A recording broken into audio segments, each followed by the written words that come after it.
Option, जब तक आपके पास ऑप्शन रहेगा आप दुनिया के सबसे बड़े मोटिवेशनल स्पीकर को भी सुनकर मोटिवेटेड नहीं होंगे। लेकिन जब आपके सारे ऑप्शन मिट जाएंगे, सारे विकल्प टूट जाएंगे और खत्म हो जाएंगे, जब एक ही विकल्प आपके पास रहेगा तो आप उस तांगे के घोड़े की तरह हो जाओगे जिसके आंखों के दोनों तरफ पट्टे बंधे होते हैं, ना वो राइट देखता है ना लेफ्ट देखता है, बस स्ट्रेट ही देखता है। फिर वो अपने लक्ष्य को बहुत आसानी से हासिल कर लेता है।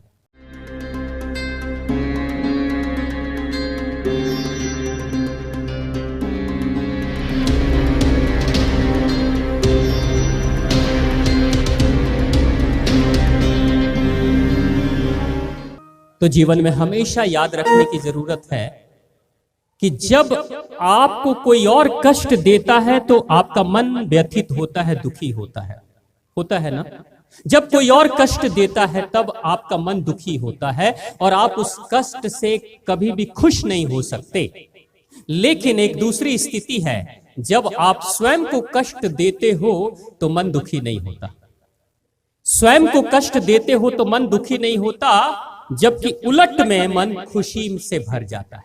अभी आप जो ताली बजा रहे थे, आप जरा सोचिए कि जितने तेज से आप अपने हाथ पे मार रहे थे, इतना ही तेजी से कोई आपको मार देता तो कैसा महसूस होता, या आप किसी को मार देते तो कैसा महसूस होता। या तो आप दुखी हो जाते मार खा के, या आप मारते तो वो दुखी हो जाता आपसे मार खा के, होता ना। लेकिन यहां आप अपने आप को मार रहे थे, खुद को दुखी कर रहे थे, लेकिन अंत में क्या हुआ, सब के सब लोग आनंद से भर गए। यानी स्वेच्छा से लिया गया कष्ट आपको आनंदित कर देता है। क्यों? क्योंकि हमारे मस्तिष्क के अंदर कुछ खास तरह के हार्मोन्स होते हैं। जब इंसान स्वेच्छा से अपने आप को कष्ट देने की कोशिश करता है तो उन हार्मोन को पता चल जाता है कि शरीर को कष्ट मिल रहा है, तो ये तुरंत से हार्मोन आनंद वाले हैं। वो आनंद वाले क्या कहते हैं, वो ज्यादा कष्ट में ना चला जाए, वो ज्यादा दुखी ना हो जाए, इसलिए ज्यादा से ज्यादा आनंद के हार्मोन को सीक्रेट करना शुरू कर दो, निकालना शुरू कर दो। जितना ही शरीर को कष्ट मिलेगा उतना ही आनंद के उस हार्मोन का सिक्रेशन होना मस्तिष्क में शुरू हो जाएगा। इसलिए आपने देखा कि इतनी पिटाई हुई, हाथ लाल हो गया, यहां झंझना गया, लेकिन बावजूद उसके अंत में आपके मन में शांति चली आई। वो शांति, वो आनंद देने वाला कौन था? वही मस्तिष्क का आनंद था। वो एक रस निकलता है, वो रस जब निकला तो आप दुख के बाद भी खुशी मना रहे थे। यही कारण होता है कि आपने देखा होगा, आपको कोई एक दिन भोजन ना दे, कह दे कि आपको खाना नहीं मिलेगा, तो क्या उस दिन आप दुखी नहीं होगे? कोई कह दे कि आपको खाना नहीं मिलेगा, उस दिन आप सबसे ज्यादा दुखी हो जाओगे, अपनी किस्मत को कोसोगे, भगवान को कोसोगे और उस व्यक्ति को भी कोसते रहोगे, श्राप देते रहोगे कि इसने मुझे खाना नहीं दिया। लेकिन हमारी माताओं को देख लीजिए, अभी छठ का पर्व किया है, आज ही छठ के पर्व की समाप्ति हुई है। लगातार आप लोग कितने दिन उपवास रखते हो छठ में? 3 दिन। 3 दिन। एक दिन से कष्ट होता है इंसान को, एक दिन से इंसान रोने लगेगा खाना नहीं मिलेगा तो। यहां इन्होंने 3 दिनों तक उपवास किया, और ऐसा उपवास जो भारत क्या विश्व में इतना कठिन व्रत दुनिया में कहीं और नहीं है जो छठ की पूजा का उपवास और व्रत होता है। दुनिया का इतना कठिन पर्व पूरी विश्व में कहीं नहीं है, पूरी दुनिया में। यह सच्चाई है। इन्होंने अपने आप को 3 दिनों तक कष्ट में रखा, शरीर को खाना नहीं दिया, लेकिन 3 दिन के बाद, पूरा होने के बाद ये आनंद मना रही है। क्या आपको दुख हुआ? और ज्यादा खुश हो गई, और ज्यादा आनंदित हो गई, और अगले साल का इंतजार बेसब्री से कर रही हैं कि फिर आए, फिर हम 3 दिन तक खाना नहीं खाएंगे। यानी आपको कोई भूखा रख दे तो मन आपका स्वीकार नहीं करता, दुखी हो जाता। लेकिन जिस दिन आप स्वयं से निर्णय कर लेते हो कि मैं अपने आप को भूखा रखूंगा या रखूंगी, किसके लिए? भगवान को पाने के लिए, तो वही भगवान जो है आनंद स्वरूप में हमारे अंदर रस की वर्षा करा देते हैं, रसपान करा देते हैं। भोजन तो नहीं मिलता, लेकिन दूसरा आनंद का रस के झरने खिल उठते हैं, झरने लगते हैं, जिसके कारण से एक व्यक्ति भूखे रहकर भी आनंदित हो जाता है। यही हुआ है इस समय। आपने जब ताली बजाई है तो कष्ट दिया अपने आप को, लेकिन आपके मन ने कहा मैं ही दे रहा हूं ना। यानी सिर्फ कष्ट में कौन था? सिर्फ शरीर कष्ट में था, मन नहीं था। आपका मन सिर्फ आनंद में था, तन सिर्फ कष्ट में था, तो इसलिए आप आनंदित हो गए। ये जो छोटी सी झलक मिली उसी परमा आनंद के दिशा में। इसलिए कहते हैं कि विज्ञान के, आयुर्वेद के दृष्टि से कहा जाता है कि कोई व्यक्ति अगर शरीर से मेहनत करेगा तो मेहनत करते करते थक कर दुखी हो सकता है, लेकिन कोई व्यक्ति अगर शरीर से एक्सरसाइज करेगा तो पसीने भी बहेंगे, शरीर के मांसपेशियों में दर्द भी होगा, बावजूद उसके वो आदमी ज्यादा आनंदित हो जाता है।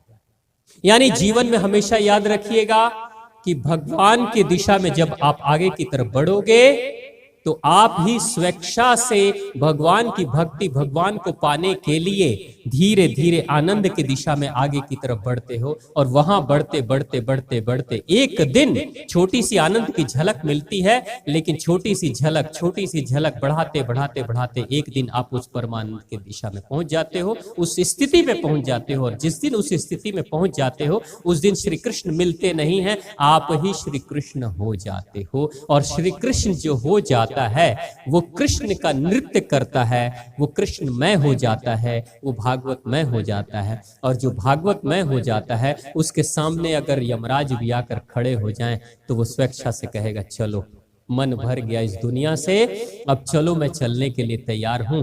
बच्चे का खिलौना जब कोई छीनता है तो बच्चा रोता है, लेकिन बच्चा जब बड़ा हो जाता है तो उसका खिलौना पड़ा रहता है, कोई दूसरा बच्चा खिलौना लेकर चला जाता है। क्या बच्चा रोता है?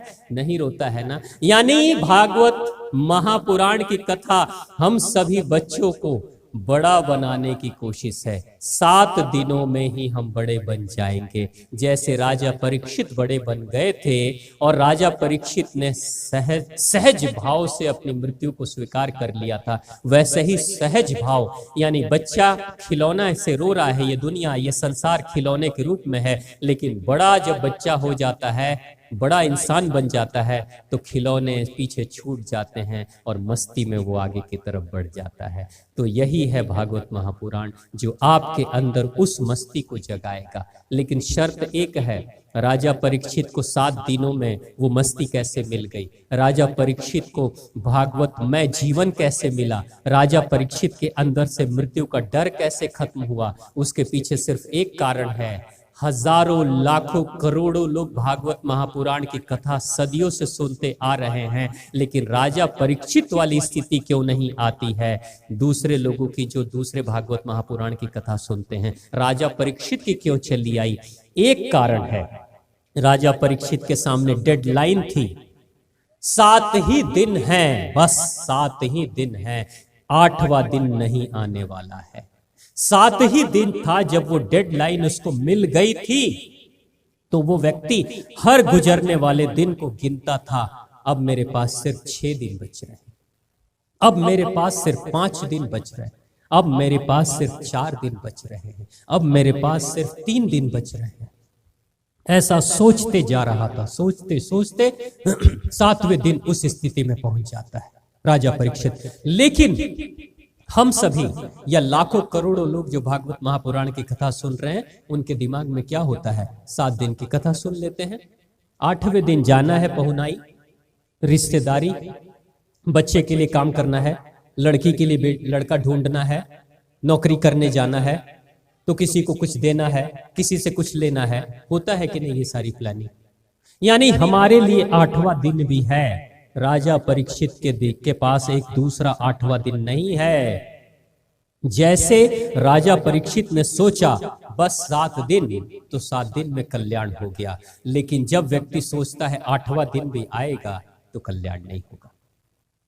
यानी दुनिया का कोई भी मोटिवेशन तब तक काम नहीं करता जब तक विकल्प उपलब्ध है, ऑप्शन जब तक आपके पास ऑप्शन रहेगा, आप दुनिया के सबसे बड़े मोटिवेशनल स्पीकर को भी सुनकर मोटिवेटेड नहीं होगे, अगर आपके पास ऑप्शन रहेगा तो।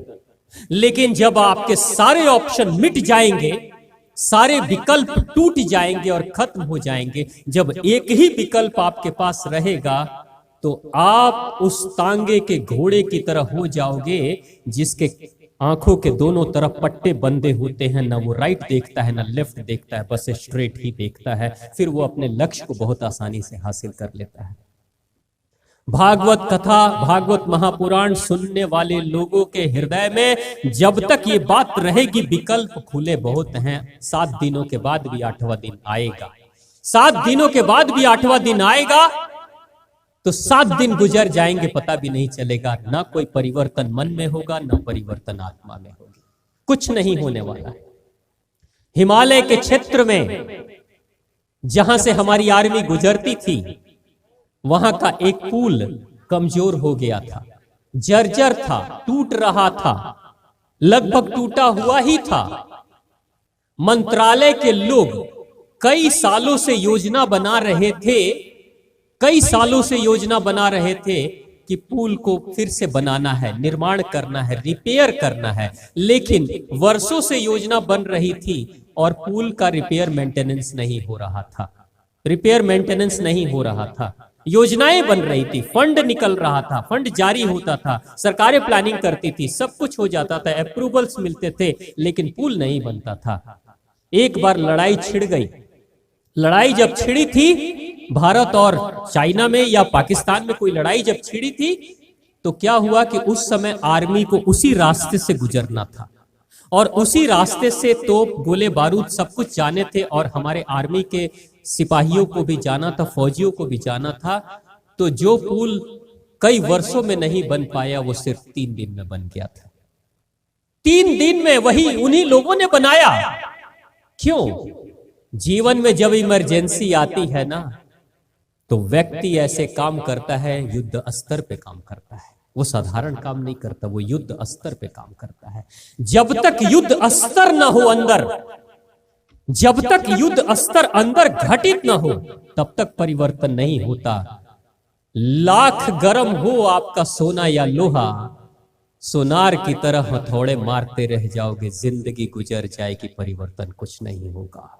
लेकिन लोहा या सोना गरम हो, और जब लोहा गरम हो और तब कोई लोहार जैसा हथौड़ा मारे, तो कुछ ही सेकंडों में, मिनटों में परिवर्तन हो जाता है, आकार बदल जाता है, रूप बदल जाता है, निखर जाती है सारी चीजें। एक ऐसी चीज का निर्माण हो जाता है जो सोच नहीं सकता। यानी जीवन में भक्ति भी अगर करनी हो ना, भक्ति भी अगर करनी हो, तो आप ऐसे करो, सोचो मन में कि विकल्प यही है, भगवान से मिलना है तो मिलना है, आज ही मिलना है, इसी वक्त मिलना है, अभी मिलना है।